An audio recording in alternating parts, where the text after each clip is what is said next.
hello again to our Lynx family and friends out there. Dennis Darble with Brett Gorney this morning. I'm very eager to introduce my new friend Brett to our Lynx family. We're coming to you today from, you can't see it, but it's beautiful, Cartersville Country Club, Cartersville, Georgia. Brett is 25 years, a PGA member and former great golfer, all these great things. But what I'm really eager to tell you about, not only just his golf prowess and background, eager just to introduce him to you, to tell you about a ministry he started a number of years ago called Servant T Ministries. Tagline is Purpose Driven Golf.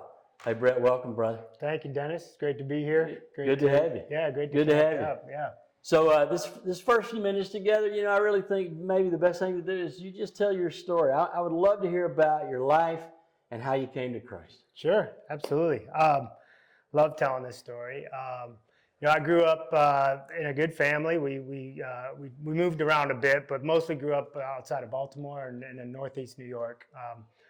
Grew up a little bit in church. Me and my siblings were all Christian Catholic. Went to the Christmas, Easter stuff, some Sunday stay there, a little bit of Sunday school. But my brothers and I would travel ice hockey and baseball, lacrosse, all the sports. Dad was a coach, so weekends got in the way of that to going to church. And just really, not that I didn't believe in God, just never really thought about him. Wasn't a prominent thing in our lives.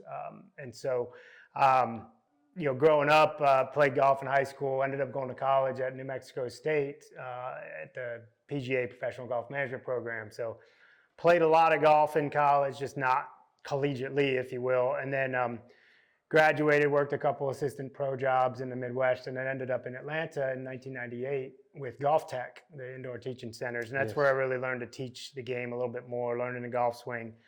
Was with them a few years, ended up going over to Hong Kong to teach, opened my eyes to international golf, and just it tightened in the golf world immensely there, and it's such a great equalizer of a game, Dennis, just the way that golf brings people together. And ended up back in Atlanta, played some mini tour golf, and then started just teaching golf and bartending some, and it was first time in a big city when I was 25 years old in 1998, and got in with some friends, got into the partying and drinking and chasing girls and all that stuff that most young men do. And thought I was living a pretty good straight life, not too many issues, but in 2009, actually back up, in 2005, I got invited to Buckhead Church, one of Andy Stanley's church, by a girlfriend.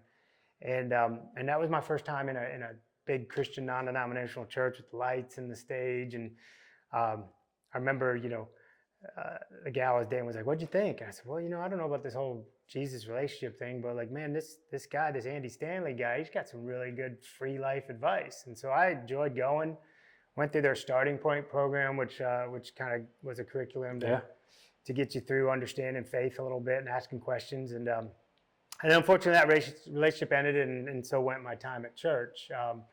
And fast forward to about 2009, I ended up getting fired from a bartending job I had at a great place. Was really close with the family. They were avid golfers, played a lot of golf, and so that was a low point there, just losing some trust, breaking some trust in some people. But then I met a girl, and everything was great, and I was smitten with this young woman. I was 36, I think, at the time.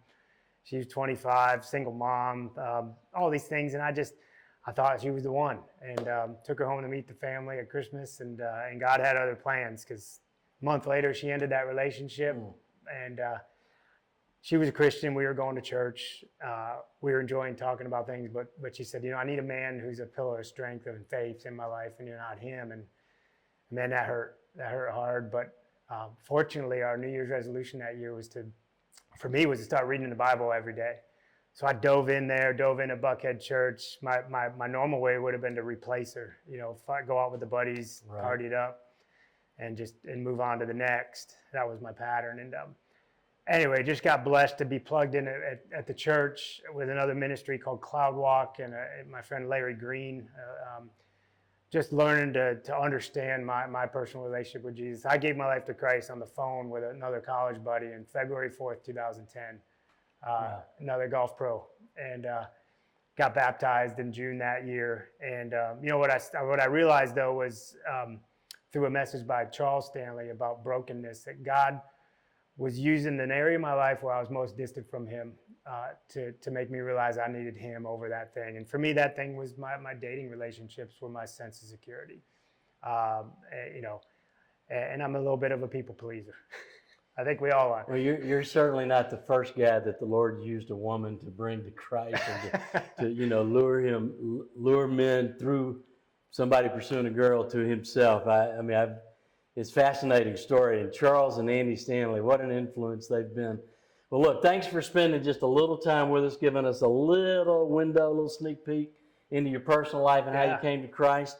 And Brett's going to be with us again next Friday. The following Friday, we're going to talk about his ministry, Servant Team Ministry, purpose-driven golf. And so we'll see you guys next Friday. And God bless. Thanks for having us in your office or your living room or wherever you might be. God bless.